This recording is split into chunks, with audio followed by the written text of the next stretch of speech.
ಎಲ್ಲರಿಗೂ ನಮಸ್ಕಾರ. ಸಬಿ ರುಚಿಗೆ ಸ್ವಾಗತ. ನಾನಿವತ್ತು ಸೆಟ್ ದೋಸೆ ಮಾಡ್ತಾಯಿದ್ದೀನಿ. ಈ ಒಂದು ಸೆಟ್ ದೋಸೆಯನ್ನು ನಾನು ತುಂಬಾ ಡಿಫ್ರೆಂಟಾಗಿ ಮಾಡಿದ್ದೀನಿ. ಇದಕ್ಕೆ ನಾನು ಉದ್ದಿನ ಬೇಳೆಯನ್ನಾಗಲಿ ಸೋಡವನ್ನಾಗಲಿ ಅನ್ನವನ್ನಾಗಲಿ ಸೇರಿಸ್ಕೊಳ್ಳೋದೆ ನಾನು ಈ ಸೆಟ್ ದೋಸೆಯನ್ನು ಮಾಡ್ತಾಯಿರೋದು. ತುಂಬಾ ಸಾಫ್ಟಾಗಿ ಈ ಒಂದು ಸೆಟ್ ದೋಸೆಯನ್ನು ಮಾಡ್ಕೋಬೋದು. ಬನ್ನಿ ಈ ಒಂದು ರೆಸಿಪಿನ ಹೇಗೆ ಮಾಡೋದು ಅಂತ ನೋಡೋಣ. ಅದಕ್ಕಿಂತ ಮುಂಚೆ ನೀವು ನಮ್ಮ ಚಾನಲ್ಗೆ ಹೊಸಬರಾಗಿದ್ದರೆ ಇವಾಗಲೇ ನೀವು ಸಬ್ಸ್ಕ್ರೈಬ್ ಮಾಡಿ, ಪಕ್ಕದಲ್ಲಿರುವ ಬೆಲ್ ಐಕನನ್ನು ಕೂಡ ಪ್ರೆಸ್ ಮಾಡಿ. ಅದೇ ಹೇಗೆ ಮಾಡೋದು ಅಂತ ನೋಡೋಣ. ಇವಾಗ ನಾನಿಲ್ಲಿ ಒಂದು ಅರ್ಧ kg ಅಕ್ಕಿ ತಗೊಂಡಿದ್ದೀನಿ. ನೀವು ಯಾವ ಅಕ್ಕಿ ದೋಸೆಗೆ ಹಾಕ್ತಿರೋ ಅದೇ ಅಕ್ಕಿನ ಹಾಕ್ಕೋಬೋದು. ನಾನಿಲ್ಲಿ ರೇಷನ್ ಅಕ್ಕಿಯನ್ನು ತಗೊಂಡಿದ್ದೀನಿ. ಇವಾಗ ನಾನಿಲ್ಲಿ ಅಕ್ಕಿಯನ್ನು ಹಾಕ್ಕೊಂಡಿದ್ದೀನಿ. ಇದರ ಜೊತೆಗೇ ಒಂದು ಅರ್ಧ ಕಪ್ ಆಗುವಷ್ಟು ನಾನಿಲ್ಲಿ ಗಟ್ಟಿ ಅವಲಕ್ಕಿಯನ್ನು ಕೂಡ ನಾನಿಲ್ಲಿ ಸೇರಿಸ್ಕೊಳ್ತಾ ಇದ್ದೀನಿ. ಅರ್ಧ ಕಪ್ ಆಗುವಷ್ಟೇ ನಾನಿಲ್ಲಿ ಅವಲಕ್ಕಿಯನ್ನು ಸೇರಿಸ್ಕೊಳ್ತಾ ಇರೋದು. ಇದನ್ನು ಕೂಡ ಈ ಅಕ್ಕಿ ಜೊತೆಗೇ ಹಾಕ್ಕೊಳ್ಳೋಣ. ಇವಾಗ ನಾನಿಲ್ಲಿ ಒಂದು 3 ಟೇಬಲ್ ಸ್ಪೂನ್ ಆಗುವಷ್ಟು ಸಬ್ಬಕ್ಕಿಯನ್ನು ತಗೊಂಡಿದ್ದೀನಿ. ಅದನ್ನು ಕೂಡ ನಾನಿಲ್ಲಿ ಹಾಕ್ಕೊಳ್ತಾ ಇದ್ದೀನಿ. ಇವಾಗ ನಾನು ಇದರ ಜೊತೆಗೇ 1 ಟೇಬಲ್ ಸ್ಪೂನ್ ಆಗುವಷ್ಟು ಕಡಲೆಬೇಳೆ ಇದೆ ನೋಡಿ, ಅದನ್ನು ಕೂಡ ನಾನಿಲ್ಲಿ ಸೇರಿಸ್ಕೊಳ್ತಾ ಇದ್ದೀನಿ. ಇದರ ಜೊತೆಗೇ ಒಂದು ಅರ್ಧ ಸ್ಪೂನ್ ಆಗುವಷ್ಟು ಮೆಂತ್ಯ ಕಾಳು ಇದೆ ನೋಡಿ, ಅದನ್ನು ಕೂಡ ನಾನಿಲ್ಲಿ ಸೇರಿಸ್ಕೊಳ್ತಾ ಇದ್ದೀನಿ. ಇವಾಗ ನಾವು ಹಾಕಿಟ್ಟಿರುವಂಥ ಅಕ್ಕಿ ಅವಲಕ್ಕಿ ಎಲ್ಲ ಇದೆ ನೋಡಿ, ಇದನ್ನು ನಾವು ಚೆನ್ನಾಗಿ ಇದನ್ನು ಒಂದು 3 ರಿಂದ 4 ಸಲ ಚೆನ್ನಾಗಿ ಇದನ್ನು ತೊಳೆದು ತಗೊಂಬಿಡೋಣ ನೋಡಿ. ಇವಾಗ ನೀರನ್ನು ಹಾಕ್ಕೊಂಡು ನಾನು ಇದನ್ನು ಚೆನ್ನಾಗಿ ತೊಳೆದು ತಗೊಳ್ತಾ ಇದ್ದೀನಿ. ಚೆನ್ನಾಗಿ ಧೂಳೆಲ್ಲ ಜಾಸ್ತಿ ಇರುತ್ತೆ ಅಲ್ವ, ರೇಷನ್ ಅಕ್ಕಿ ಅಂದರೆ ಸ್ವಲ್ಪ ಧೂಳೆಲ್ಲ ಜಾಸ್ತಿ ಇರುತ್ತೆ. ಅದರಿಂದ ನಾವು ಚೆನ್ನಾಗಿ ಶುದ್ಧವಾಗಿ ಇದನ್ನು ತೊಳೆದು ತಗೊಂಬಿಡೋಣ ನೋಡಿ. ಈ ಥರ ಚೆನ್ನಾಗಿ ಸ್ವಲ್ಪ ಬೇಗನೆ ನಾವು ಈ ಅಕ್ಕಿಯನ್ನು ತೊಳೆದು ತಗೊಬೇಕು. ಯಾಕೊತ್ತಾ ನಾವು ಅವಲಕ್ಕಿ ಎಲ್ಲ ಹಾಕ್ಕೊಂಡಿದ್ದೀವಲ್ಲ, ಅದು ಬೇಗನೆ ಸಾಫ್ಟ್ ಆಗಿಬಿಡುತ್ತೆ. ಅದಕ್ಕೋಸ್ಕರ ನಾವು ಬೇಗನೆ ಇದನ್ನು ತೊಳೆದು ನೀರೆಲ್ಲ ಚೆಲ್ಕೋಬೇಕು. ಇವಾಗ ನಾನು ಶುದ್ಧವಾಗಿರುವಂಥ ನೀರನ್ನು ಹಾಕ್ಕೊಂಡಿದ್ದೀನಿ ನೋಡಿ. ಇಷ್ಟು ನೀರನ್ನು ಹಾಕ್ಕೊಂಡಿದ್ದೀನಿ. ಇನ್ನೂ ಒಂದು ಸ್ವಲ್ಪ ನೀರನ್ನು ಸೇರಿಸ್ಕೊಳ್ತಾ ಇದ್ದೀನಿ. ಈ ಅಕ್ಕಿ ಎಲ್ಲ ಚೆನ್ನಾಗಿ ಮುಳುಗಬೇಕು, ಅಷ್ಟು ನೀರನ್ನು ನಾವು ಹಾಕ್ಕೊಂಡ್ರೆ ಸಾಕು. ಹಾಕ್ಕೊಂಡು ಇದನ್ನು ಮುಚ್ಚಳ ಮುಚ್ಚಿ ಇಟ್ಬಿಡೋಣ. ಒಂದು 5 ರಿಂದ 6 ಗಂಟೆ ಇದು ಚೆನ್ನಾಗಿ ನೆನಿಬೇಕು.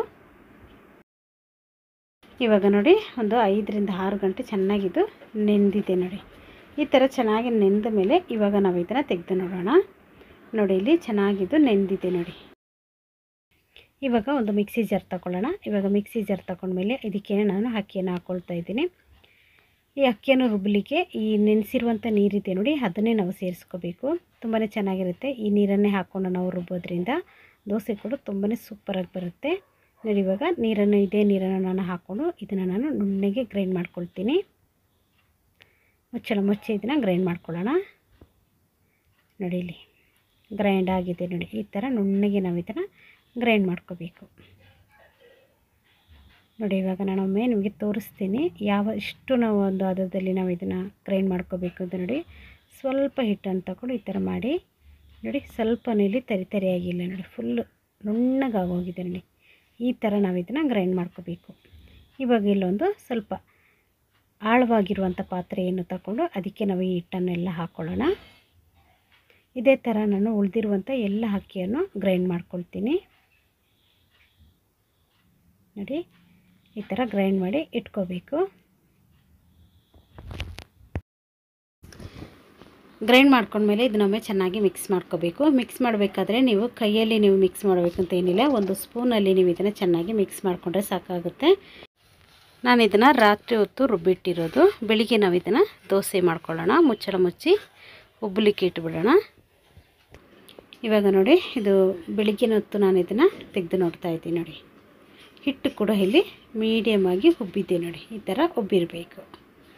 ತುಂಬ ಏನೂ ಉಬ್ಬಿಲ್ಲ, ಇದು ಒಂದು ಹದವಾಗಿ ಉಬ್ಬಿದೆ ನೋಡಿ. ಇಷ್ಟಾದರೆ ಸಾಕು.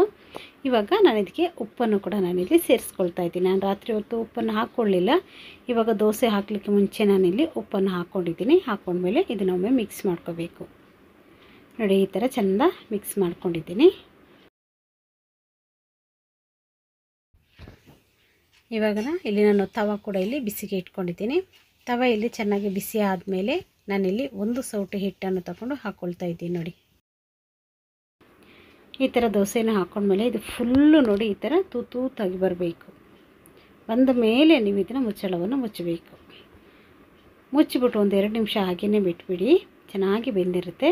ಇವಾಗ ಇದನ್ನು ನಾವು ಮೇಲ್ಗಡೆಯಿಂದ ನೀವು ತುಪ್ಪನಾದರೂ ಹಾಕ್ಕೋಬೋದು, ಇಲ್ಲಾಂದರೆ ಎಣ್ಣೆನಾದರೂ ನೀವು ಇಲ್ಲಿ ಸೇರಿಸ್ಕೋಬೋದು. ನಾನಿಲ್ಲಿ ತುಪ್ಪವನ್ನು ಎಲ್ಲ ಕಡೆ ಸವರ್ಕೊಳ್ತಾ ಇದ್ದೀನಿ ನೋಡಿ. ತುಂಬಾ ಸೂಪರಾಗಿ ಸಾಫ್ಟಾಗಿ ಬಂದಿದೆ ನೋಡಿ. ಕಲರ್ ಕೂಡ ಅಷ್ಟೇ ತುಂಬಾ ಚೆನ್ನಾಗಿ ಬಂದಿದೆ ನೋಡಿ ದೋಸೆದು. ಕೆಳಭಾಗದಲ್ಲಿ ನೋಡಿ ಹಿಂದಿನ ಭಾಗ ತುಂಬಾ ಚೆನ್ನಾಗಿ ಒಳ್ಳೆ ಕಲರ್ ಕೂಡ ಬಂದಿದೆ ನೋಡಿ. ತೋರಿಸ್ತೀನಿ ನಿಮಗೆ ನೋಡಿ, ಈ ಥರ ಬಂದಿದೆ ನೋಡಿ, ಎಷ್ಟು ಸಖತ್ತಾಗಿದೆ ಅಲ್ಲ. ಇದೇ ಥರ ನಾನು ಉಳಿದಿರುವಂಥ ಎಲ್ಲ ದೋಸೆಯನ್ನು ಕೂಡ ಮಾಡ್ಕೊಳ್ತೀನಿ. ನಾನು ಒಂದೊಂದು ದೋಸೆಯನ್ನು ತೆಗೆಯುವಾಗಲೂ ಅಷ್ಟೇ ನೋಡಿ, ತವವನ್ನು ಈ ಥರ ಕ್ಲೀನ್ ಮಾಡ್ಕೊಳ್ತಾ ಇದ್ದೀನಿ. ಈ ಥರ ಕ್ಲೀನ್ ಮಾಡ್ಕೊಳ್ಳಿ. ಈ ಥರ ಮಾಡೋದ್ರಿಂದ ನಾವು ಮೇಲ್ಗಡೆ ತುಪ್ಪ ಹಾಕಿರ್ತೀವಲ್ಲ, ಅದೆಲ್ಲ ತವದಲ್ಲಿ ಸ್ವಲ್ಪ ಆದರೂ ಬಂದಿರುತ್ತೆ.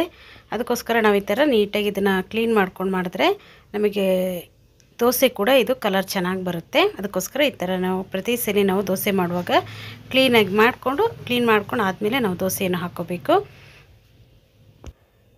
ನೋಡಿದ್ರಲ್ಲ ಎಷ್ಟೊಂದು ಸಾಫ್ಟಾಗಿ ನಾವು ಈ ದೋಸೆಯನ್ನು ಮಾಡ್ಕೊಂಡಿದ್ದೀವಿ ಅಂತ. ನೀವು ಕೂಡ ಇದನ್ನೊಮ್ಮೆ ಟ್ರೈ ಮಾಡಿ. ಈ ವಿಡಿಯೋ ನಿಮಗೆ ಇಷ್ಟ ಆಯಿತು ಅಂದರೆ ಲೈಕ್ ಮಾಡಿ, ಶೇರ್ ಮಾಡಿ, ಸಬ್ಸ್ಕ್ರೈಬ್ ಮಾಡಿ. ವಿಡಿಯೋ ನೋಡಿದ್ದಕ್ಕಾಗಿ ಧನ್ಯವಾದಗಳು. ನಾನು ಸಬಿ.